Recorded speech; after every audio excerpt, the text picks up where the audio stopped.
Affordable, reliable, and practical, the Corolla Cross might seem like the perfect choice for a subcompact SUV. Unfortunately, all's not as it seems, and the Corolla Cross has a bunch of issues and problems hiding underneath its skin that make it quite a bad proposition to buy new. Stuff like equipment, comfort, and general quality leave it in the dust compared to many of its direct rivals. So if you don't want to make a mistake and buy the wrong car for yourself, stick around as we take you through 6 reasons why you should not buy a Toyota Corolla Cross.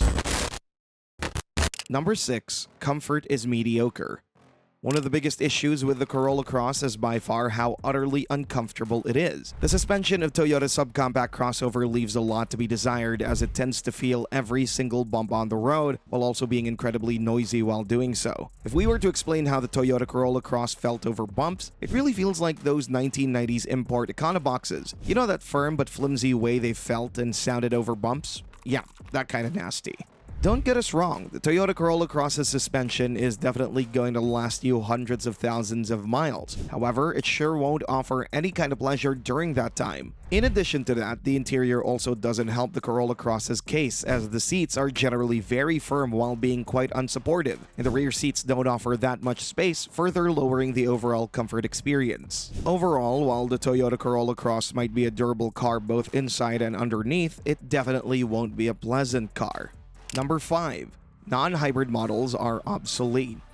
If you're looking for a subcompact crossover that isn't a hybrid, you need to look elsewhere. The Toyota Corolla Cross has been designed and intended to be a hybrid primarily, and the IC-only version really feels like an afterthought. Let's start with the powertrain. The non-hybrid Corolla Cross comes with a 170 horsepower 2.0-liter engine, which might seem sufficient. However, the fact that it's paired with a CVT gearbox as the only transmission makes it quite situational and practically exclusive for city driving, which kinda defeats the purpose because the engine is a relatively large displacement engine. In addition to that, contrary to the hybrid, the regular Corolla Cross comes with front-wheel drive as standard, meaning that the driving experience will be rectified a bit more. Sure, all-wheel drive is available for the non-hybrid, but by equipping it, you'll be entering the hybrid's territory, and considering the fact that it's more frugal, more powerful, and more reliable as standard, you'll definitely understand why purchasing the non-hybrid version isn't worth it. And if someone wants to wax lyrical about how mechanical all-wheel drive is better than a hybrid all-wheel drive system, this is a small crossover with a CVT. You're not going to go rallying or off-roading with it. You'll just need some additional traction on the road, and for that, the hybrid would be more than sufficient.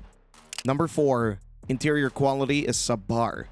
There's no avoiding it. The Corolla Cross's interior is terrible. Everything inside is made out of relatively low-rent materials. Compared to its direct rivals such as the CX-30 or the Chevy Trax, the Corolla Cross literally feels like a whole league below in terms of quality and design. For starters, door trims are entirely made out of hard plastics, meaning that driving with your elbow to the door is sure to be a painful experience in the long run. Additionally, everything seems to squeak and rattle, especially over bumps and on touching it, and plastics tend to feel very flimsy on touch and when pressed. And while you won't press them constantly, it surely would have been more beneficial if there was more thought put into it. Plus, the seats are pretty stiff, and padding and profiling leaves a lot to be desired. Sure, it's not as bad as the Mitsubishi Mirage, but it's still not comfortable for anything that's not a short city trip. The only surface that is soft touch is the dashboard, which is nice, but then again, that's the least you should expect at this price point. And yeah, sure, the layout's ergonomic and it is conventional, but so is the Chevrolet Trax, and especially the Mazda CX-30. In fact, the latter, in our opinion, provides even more typical charm and even better ergonomics due to the joystick-based infotainment system, allowing for much more effortless infotainment input. Overall, the Corolla Cross is a real disappointment on the inside.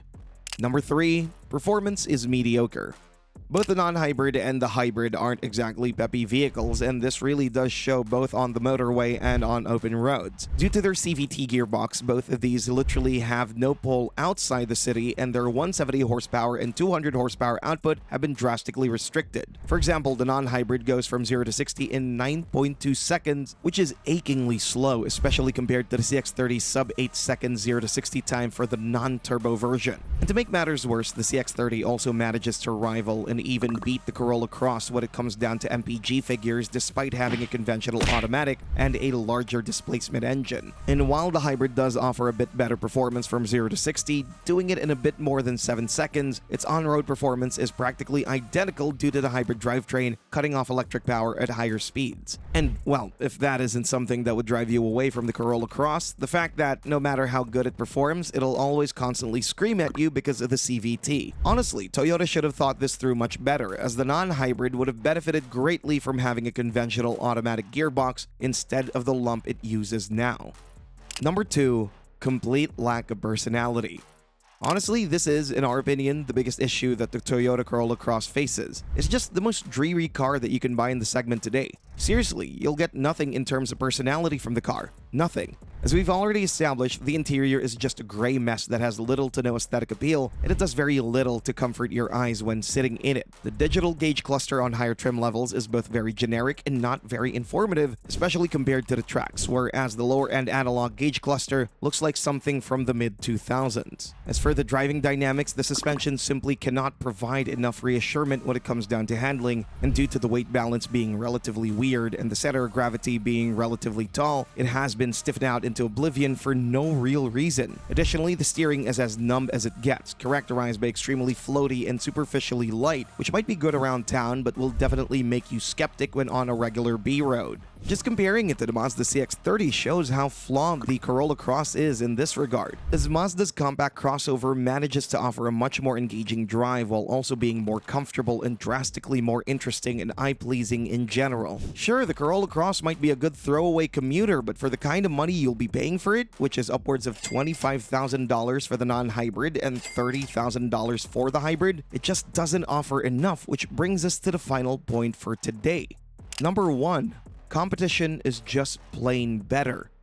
All of the previous comparisons were for a reason, because the Toyota Corolla Cross just doesn't deliver compared to its rivals. First of all, the Chevrolet Trax manages to outclass it when it comes down to sheer convenience and space on the inside, as well as offering a more potent and elastic powertrain, and a considerably nicer interior too. All this while being offered at a lower entry price that is $4,000 cheaper than the Toyota Corolla Cross. Next up, the Mazda CX-30 rivals it in terms of reliability while beating it out in terms of luxury, quality, design, and performance, all while costing the same as it. And with the turbocharged 4-cylinder, it just straight up dominates it as a much better car. And then there's our pick for the underdog of the compact crossover segment, the Buick Envista. This little crossover offers a nicer looking interior, a gorgeous premium exterior, and better comfort, and all at a price tag that is around $2,000 lower than the Corolla Cross. If MPG figures are something you worry about, the Kia Niro Hybrid manages to offer 10 MPG more while utilizing a much sharper dual clutch transmission, allowing you to use it comfortably both around town and on the highway. Finally, the Subaru Crosstrek completely outclasses it in terms of off-road capabilities and driving dynamics at a lower price tag, as well as being generally better built inside and out. Frankly, despite the fact that we love this little Toyota, we have to be realistic here. It certainly does show its age much more than any of its contemporary rivals, and it is in dire need of a proper redesign. Thanks for watching and see you next time.